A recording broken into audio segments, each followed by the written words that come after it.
Hello, everyone. Welcome to today's session. This is Advancements in Home Dialysis, a look ahead. My name is Dr. Eric Weinhandel. I'm an epidemiologist at DaVita Clinical Research and an adjunct professor at the University of Minnesota in Minneapolis. And I will be your moderator today. Very happy to have you here and very excited for today's next session. This is an exciting domain, a lot of new technology coming all the time to make home dialysis closer to reality for so many people. Innovation is transforming how people receive dialysis care, especially when it comes to home treatment. And so today we'll explore some tools and technologies shaping the future of home dialysis and how they can make treatment more comfortable, flexible, and accessible for patients.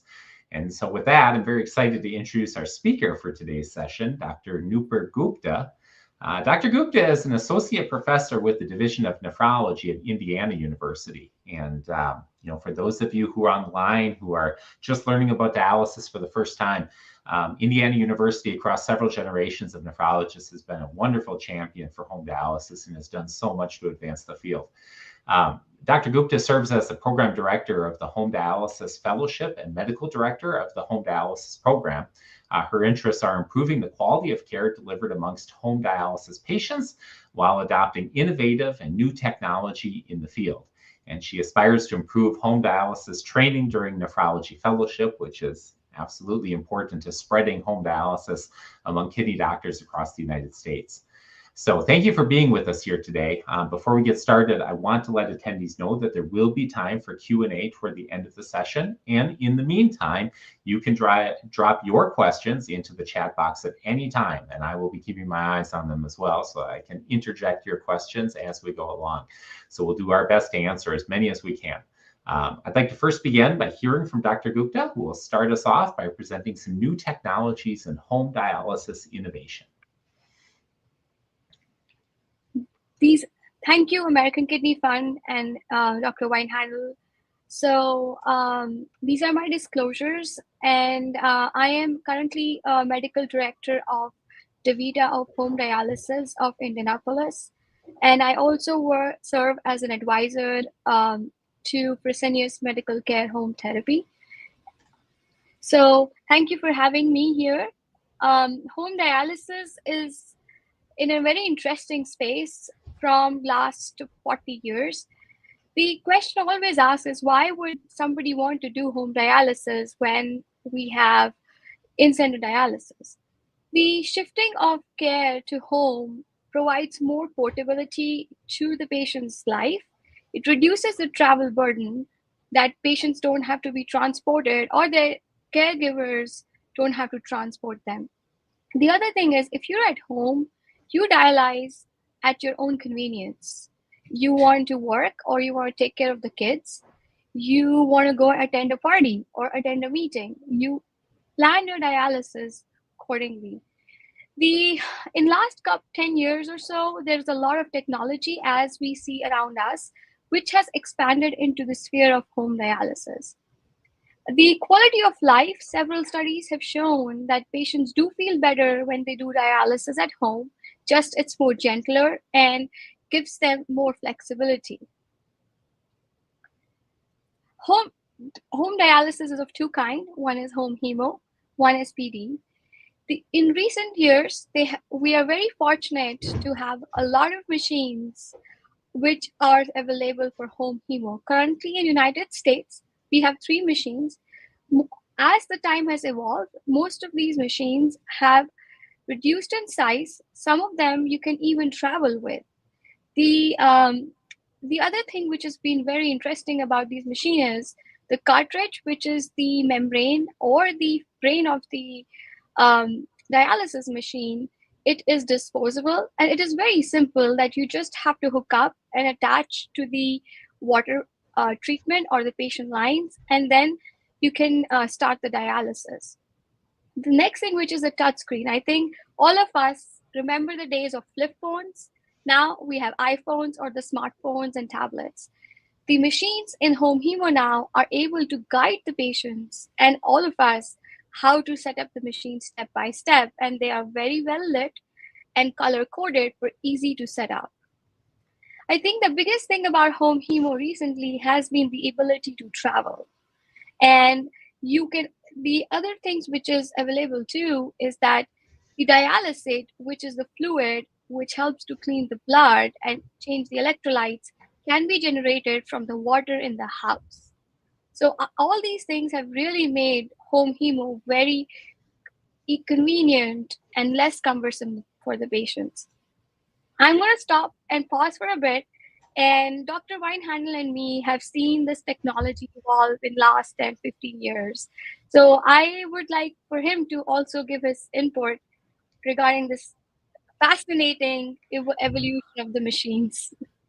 Yeah, well, it definitely is interesting and it's exciting. I started in this field back in 2001, and at that point, there were only about 2,000 people in the whole country that did home hemodialysis. Today, we're closer to 14,000 or 15,000. So the modality has really grown a lot over the last 20 years or so, thanks in part to technology that has made it accessible. I actually want to ask you just a few questions so everybody Yes. understands sort of what these machines are like. I know we see some pictures on the screen. For any of our audience who's been in a dialysis center and has seen the machines that are in the center next to each chair, are these machines smaller or are they the same height, or how do they fit inside your home? So the many years ago, the machines in the in-center were used for dialysis at home. And these machines were big, as everybody knows. The current machines are smaller and they're easy to move from one room to another. Okay, depending on the machines you use, you can actually travel with them, and they have parts which they're in separate parts instead of being one machine itself. So if something breaks, you can move the other part, and their parts are replaceable too. So Okay, to interesting. answer your question, they are smaller. Yeah, we actually have an audience question, and there's two parts to it. Let's start with the first part, and then we can jump into the second part. The first part is how heavy are they? And I know that most people who are going to go to a home dialysis clinic and have an interest in home hemodialysis are probably going to see a next stage machine. What's the weight of one of those machines? Is it something that a person can carry, or? So these machines, when you want to travel, there is a case in which the top part of the machine, which is the brain of the machine, which I think that's our next slide. This is the machine which is called next state machine, which is portable. And that is the brain of the machine, or the top part of the machine, that goes in a case. And you can see the handle. Generally, two people can lift it. It's a hard metal case, which your clinic can provide.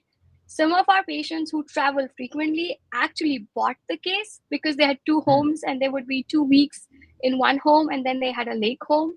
So they bought their own travel case, but clinics are able to provide the case. And then does not go in an overhead bin. It is Okay. generally goes as a carry on, as a medical supply. And regarding the fluid, which is the dialysate, the bottom part is one which you use at home. If you are traveling, you have bags, pre-mixed dialysate bags, which you can get it delivered to the destination you are going to. So if you tell your clinic well in Oh, advance, they will make sure that they get their bags delivered to the address you are going to. okay. I just want to add one thing for our audience. The machine is large enough that you're going to check it at luggage check Yes. when you're at an airport. I want to be super clear to everybody. The Department of Transportation of the federal government issued regulations years ago. This is not something you pay for. Okay, so you're not going to pay a Yes. bag fee. The airline is supposed to check this machine, put it in the airplane, and away you go. And so it's important, reach out to the American Kidney Fund for more information about that if you're interested in traveling with these machines. For the machine that you've got on the top of your screen, that's a Tableau machine. And I know that's not one that you're going to be able to put on an airplane and take with Yes. you. But does that machine have a certain type of technology where, if I'm traveling elsewhere, I can still use that machine? Um, Generally not, because it hooks up in the water. As of now, not. It hooks up to the water supply to make the dialysate. So it makes it challenging that you need a special plumbing for this machine. So it's not easy to travel with, and so that's why the only option with travel left is next stage Okay. machine. And then one other question about all of these machines: what kind of outlet do they plug into in your house? Do you need that big circular outlet that your laundry machine plugs into, or what? No, you can use a regular outlet, and then Okay. yeah, a lot of times the patients have questions. Again, there is American Kidney Fund, there is the manufacturer's website, and also your clinic. Some clinics have nurses come out to the house to make sure your house is well equipped before you start home hemo, and then give you suggestions if you want to rearrange things in your house. Okay. All right. Well, thanks for that discussion, and thank you to the audience member for our question Yeah. about traveling. That's really important to a lot of people. Surveys have been done that suggest that something like 15 to 20% of people on home dialysis want to travel. And that can be anything from, across a metro area to traveling on an airplane, but it is definitely a priority for a lot of people. Yeah, I'll let you go ahead. I just have a patient who switched to home hemo because he was planning for a cruise for 12 months. Oh, yeah. And he's going for his cruise next week. Cool. So regarding the prescription, so when we do in-center, and I'm comparing home hemo to in-center just because that's generally what most people do, is that most people end up doing 3 times a week, 4 hours. What that does is sometimes people feel drained out, and also they also feel that they are very tired after those treatments, and they cannot focus, they don't work. Home hemo gives them the ability to regulate the time they run, which generally is decided by the doctor depending on how much fluid they gain between treatments, what are their electrolytes, how much they are eating. The other options is dialyzing in the night at home, so which is a very safe option, and you get trained by the clinic and the nurses to do it safely so that there is no needle dislodgement or the needle doesn't come out. They teach you how to tape, and as we go further we will discuss other technologies which prevent from people to bleeding. But also the more frequent dialysis helps to remove all the fluid you are eating and all the electrolytes you're eating and drinking. So I think me and Dr. Weinheindel are very big proponents of more frequent dialysis. I try to explain to people that our kidneys work 24/7. And when we do 12 hours of dialysis, we are getting roughly 10% of what we can do. When we do more frequent dialysis, it is more gentle on the body, and then you are kind of taking off everything you're eating and drinking that allows people to feel better. And also it helps the heart. There are studies that have shown that people who do more frequent dialysis, their heart does not get that strained as compared to people who do 3 times a week. The other thing also is sometimes you can start with fewer sessions if you make urine, and depending on how much your body needs, you can adjust the time and the frequency. So it's very patient dependent on their lifestyle. Yeah. So I think doing home hemo at home alone can be scary. I think a lot of people get scared at what happens if I bleed, what happens if the needle comes out. So in 2008, FDA approved that next stage, which is the machine we showed you, that you can do dialysis during awake hours by your home. There are clinics and nurses who will train the patients. We train our patients so that they can do dialysis at home. We have different equipment as we go along, I'll discuss. That will help people to dialyze at home safely.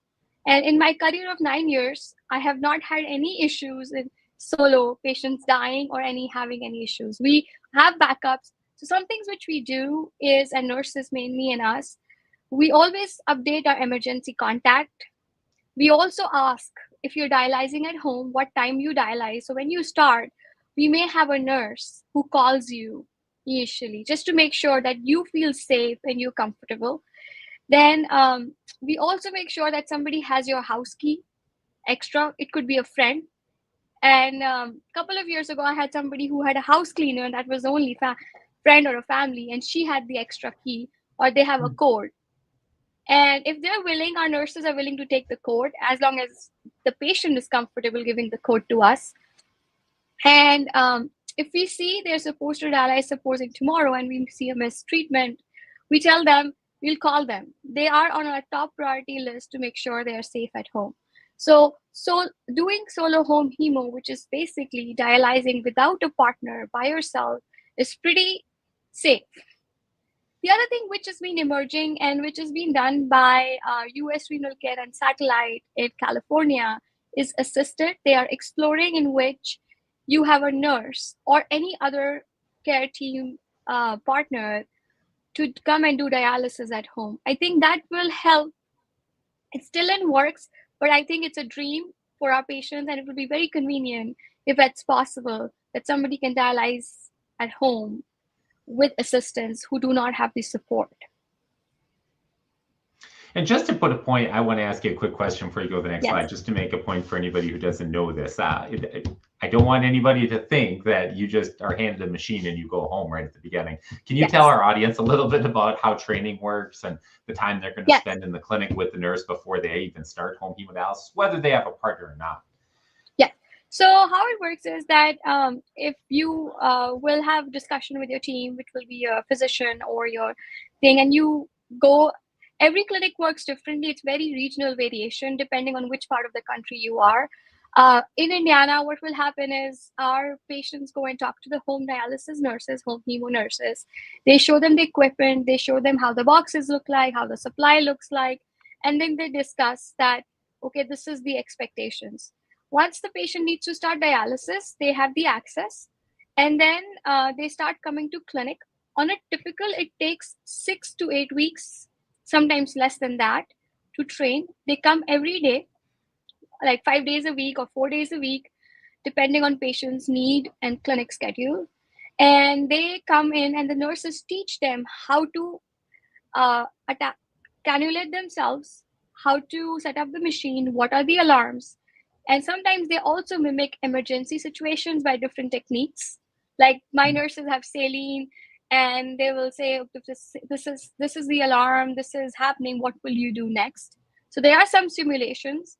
They will also make sure they have checkoffs. They will make you do these things, and they check you off to make sure as a competency. And until the nurse feels that you are safe at home, they will not let you go home. It can be 6 weeks, it can be 8 weeks, it can be, as long as they feel comfortable and the patient is comfortable, nobody goes home. And then they order the supplies. Supplies go to their house. My nurses generally go 2 days, like they do 2 treatments at home. They will watch you first 2 days. Yes, first 2 days if you go home. And if you need more help, I have had patients, they had to go back again. They come in and they help them out. Okay. Yeah, we just got an audience question about training and where it happens. And so I can answer that one. Most of the training is going to happen in a clinic. Yeah. And then at the very end of training, depending on how your nurse and how your clinic operate, there may be some training that's available in your home for a few days. But, everybody should know that every nurse out there wants you to be successful after weeks and weeks of training. And so they're always only a phone call or an email away. We have a thing also that it took us 12 weeks due to problems with fistula. Yes, the longest training I have seen is 4 months. Yeah, the truth is that there's a lot of differences across the world in terms of expectations about training time for home hemodialysis. So there's lots of different ways to do it. I'll let you go on.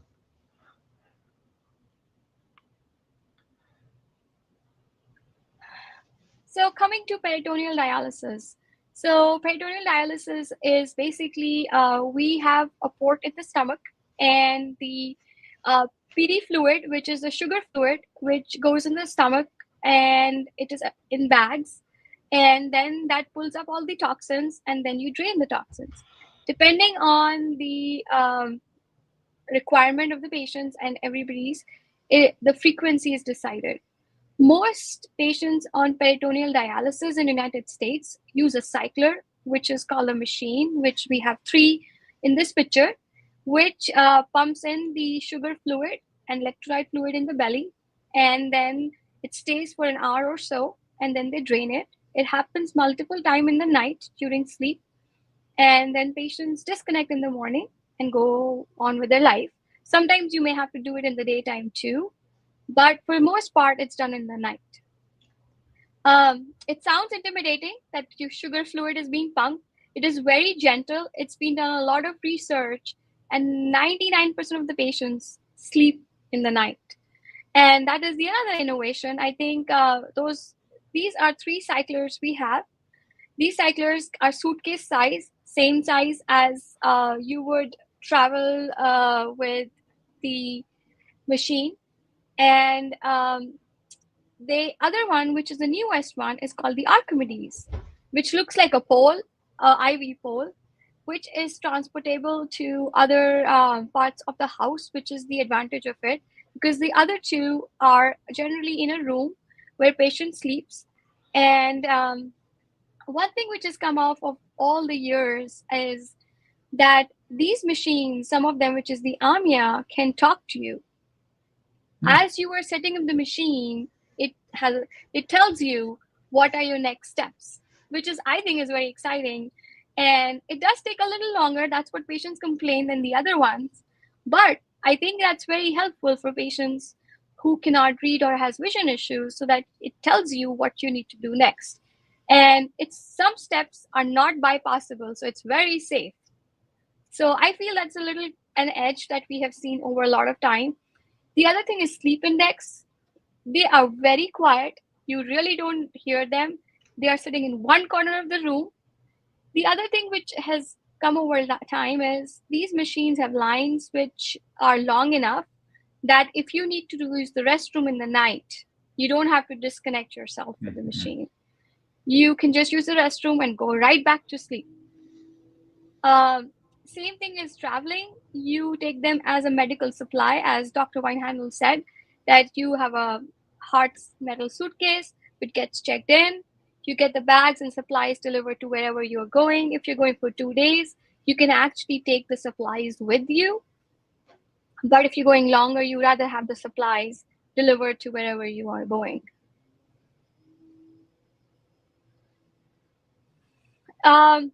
So all these cyclers have something which is called a cloud.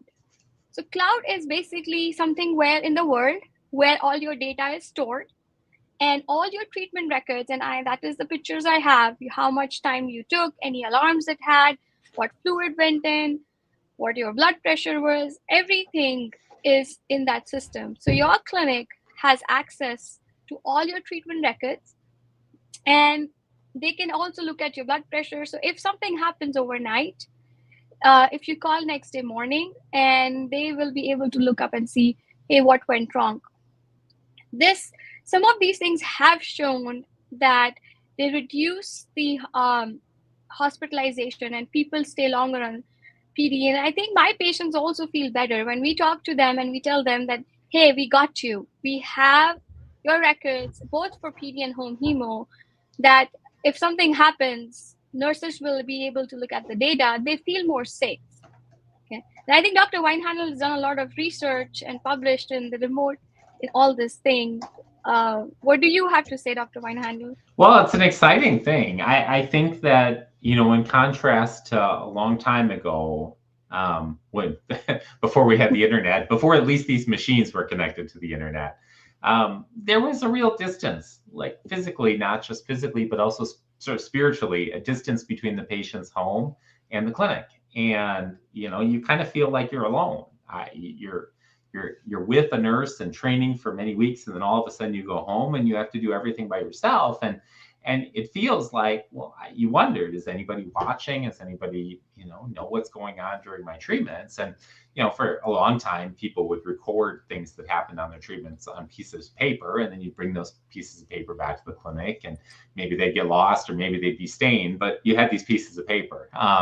And so like this is really, it's a great advance in a lot of ways. It eliminates having to write things down on paper. It also, like you said, it allows the nurse to see what happened during a treatment, essentially immediately after the end of the treatment.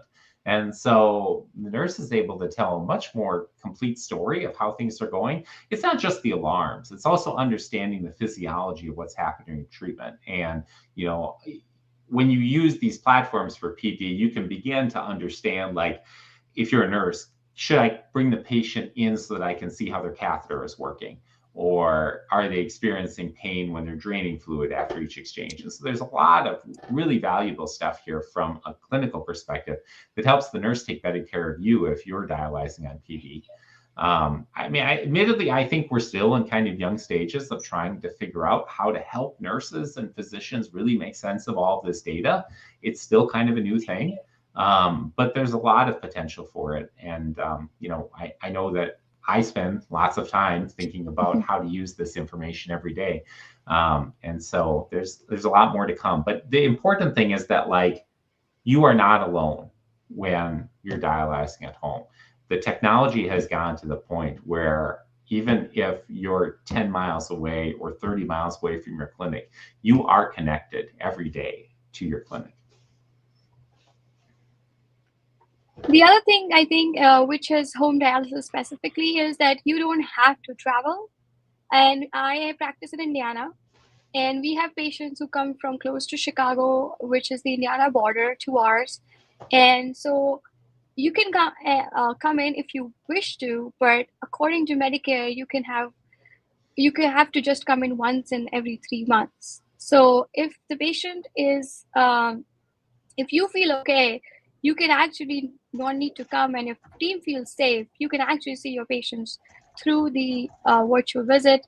The other thing which is helpful is if you are having issues and as you live far away, you can have the troubleshooting via telehealth, which is the a FaceTime, Zoom or a FaceTime, which we are doing right now.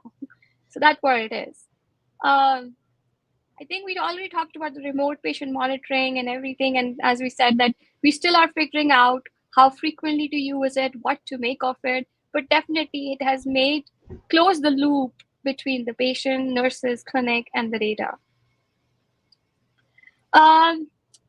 The other thing which I think the goals have shifted is when we prescribe or when we talk about home dialysis, we ask the patient, what is your goal? We don't look at parameters or numbers anymore. We want to know what the patient or person who's going on dialysis want. It is hard to do dialysis. It is a disease which is very tough, and patient also feels it's overwhelming. So what we do is we ask the patient, what time do you sleep? And we all as a team decide, okay, these are the days which work for him. These are the timing in the night that works for him. So the goal has been shifted from numbers towards the patient and how we can make their lifestyle better. So these are the things I was talking about, is the access, cannulation, and needle cannulation is scary. I mean, I think I got a flu shot 2 weeks ago. I still was scared getting the needle. I still cannot look at the needle in my arm. So I don't think so anybody, it's tough to get a needle and stick your needle in your arm. And then there's a fear of bleeding. So now we have devices which help with dislodgement. And if the needle comes off, it makes a sound. So that ways the patient is awake, or whoever is in the room, it's called red sense. And that helps to, that helps to ensure that everyone is aware and we can stop the machine. This helps with solo and even nocturnal. So in our patients who dialyze in the night, we do use this technique, so just to be on the safer side. And the future actually lies in some kind of technology where the machine shuts off on its own. I think that is the next step we all are working towards. There are some devices which are under research, but still not available in the market. But we do have devices to inform the patients if the bleeding starts, and the alarm goes on. There is a lot of excitement regarding wearable and portable systems, and these are small devices which can be worn as a belt, and also with they clean they're attached to a portable source which can clean your blood. So you wear them. These are some of them have undergone human trials, and they are still working on for the trials, but that's the next future is wearable devices. And the US one, which I saw at Kidney Week recently, is around 30 pounds. It felt heavy, but not too bad. But you had to change the cartridge every 24 hours. So there's a lot to come in this space, but this is a really exciting space. It reduces storage in terms of all the bags, the boxes. It also makes your life more convenient as you're walking around with it and you're not attached to a machine. But definitely very exciting technology for future.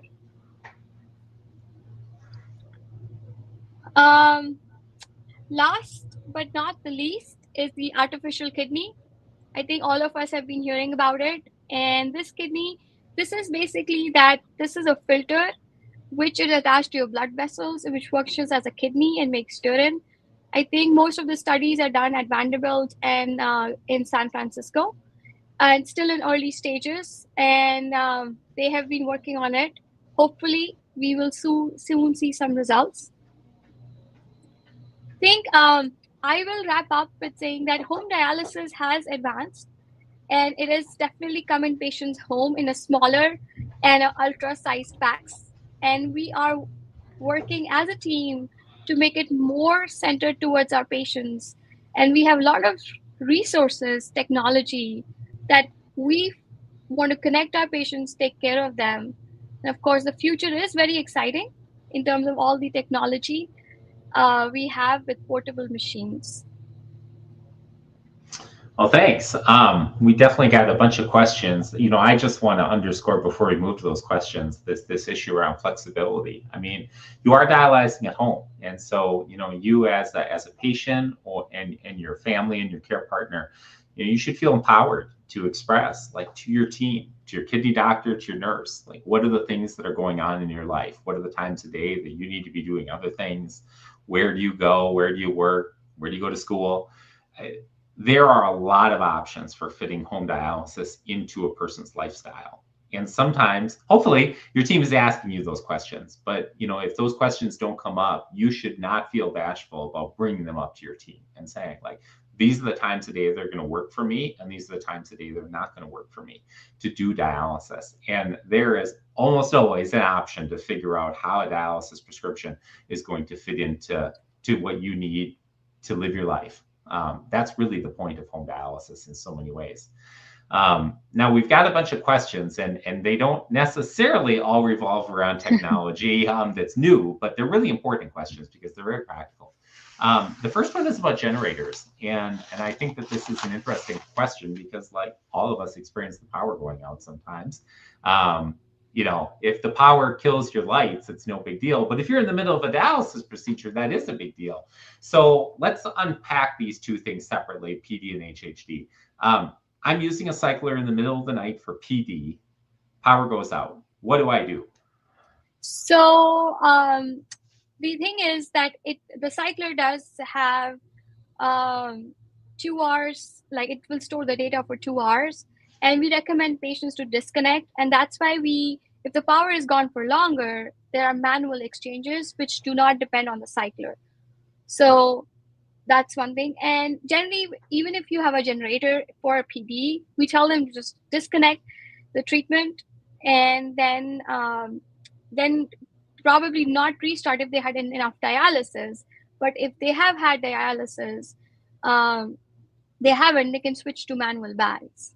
And there's always a nurse on call for every clinic. And if you have questions, just call the nurse on call. That's a very good advice. Always great advice to call your nurse. How about home hemodialysis? That's a little different, of course, because patients got blood in the lines, and so they're connected to a machine. The power's gone out. You're wondering, like, how am I supposed to return the blood that's sitting in the lines and in the dialyzer to my body? So hopefully your nurse has talked to you how to return the blood in an emergency situation. Okay, there's a whole procedure for that, and there's a part in the machine. So you return your blood, and there is an emergency blood situation. And then if you had enough dialysis, then you can just not resume dialysis. Like if your treatment is supposing for 2 hours, you've dialyzed for 1 hour, return your blood, call the nurse on call. Most of them, they will say, if you have dialyzed the day prior, you don't need to resume dialysis. If you do need to resume dialysis, depending on the generator wattage, in United States, the home hemo machine should be able to support the generator should be able to support the home hemo machine. Okay, if you haven't had enough. But there is an emergency procedure which your nurse should have taught you and had a simulation when she was training you. If not, call the nurse on call. All right. Let's talk about, there was a question that came up about sleep. And let's focus this one on PD since it's so often done at night. The audience member just expressed that they have difficulty sleeping while doing PD, or at least did in the past, maybe. What's your advice to people who have that problem? I mean, I've often wondered, like, if I did home dialysis, I don't know if I would do PD because I don't sit still while I'm sleeping. I roll around and, you know, are you gonna get tangled in the lines? Like, or is the machine gonna keep me awake because I don't like the noise? So there are two things to this. One is the machine's noise if you're not having alarms. The second thing is when you have alarms. So let me take care of the first part. Is if some people just cannot sleep when they're attached to a machine, and because they just feel that this is not something natural. So then there are options in prescription. Talk to your team. Tell them, I have been awake. I can't sleep. They can come up with manual exchanges in the night. Like they can give you a fluid within the night, and you can do some exchanges in the day, and they can come up with a hybrid prescription. Okay. Now coming to the alarms. That's an investigation like a detective. Why are we having the alarms? Is it a catheter issue or is it a machine issue? If it's a catheter issue, then you may need to talk to the nephrologist about maybe that it's in a wrong position or it is too low. And sometimes, just depending on the app, like belly, some catheters always alarm. Then the again option is to not do a cycler, do manual exchanges, and come up with a hybrid prescription if that problem is not solvable. Okay. Yeah, everyone needs to sleep. Yeah, sleep absolutely. Is very important. That's right. No, I completely agree. I mean, study after study shows that having enough sleep is one of the most important things for anybody's health, let alone whether you're on dialysis or not. So that's very important. And I would also add, you know, for people, Dr. Gupta had brought up the technology that allows for remote monitoring. For a patient who's on PD using an internet-connected machine, the nurse can see a lot of what's going on in terms of cautions and alarms that occur during treatment. That's true for home hemodialysis as well. And so, you know, if you're experiencing a lot of problems with alarms going off, be sure to bring that up because, you know, depending on your nurse's awareness of how to use the remote monitoring technology, they may or may not be seeing all of that. But once they do see it, they can see the times during treatment which alarms are going off, and they can see when fluid's going in and out of your body. And there's a lot that can be pieced together after the fact to try and understand why these alarms are happening so often. You know, yeah, and go one ahead. more thing, yeah, they can actually change the alarms to like which will alarm and which will not. So they can change the volume. Yes, they can change the volume too. So there's something that is there. They can do bypass. There's a lot that can be done with those machines. And as Eric says, we all have the data. We just need, like, if you talk, we should be able to help you. Yeah, it's a matter of piecing together. And I think that that's one of the great secrets or mysteries kind of how we work with all these internet connected machines now, is that on the clinical side, you're sort of overwhelmed with like, there's a lot of data all of a sudden. And so it's really important for everybody to be communicating about the practical issues that are happening during treatment so that that data can be used to like have the conversation about what's going well and what's not. Otherwise, you get paralyzed by how much stuff there is coming in about each treatment. We had a question about home hemodialysis and cannulation, and that always turns into a question about catheters.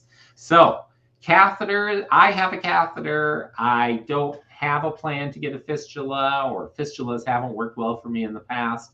Can I do home hemodialysis? And should I do home hemodialysis? Should I be worried? Or what things am I going to need to do to prevent infections? Do you want to talk about that a little bit?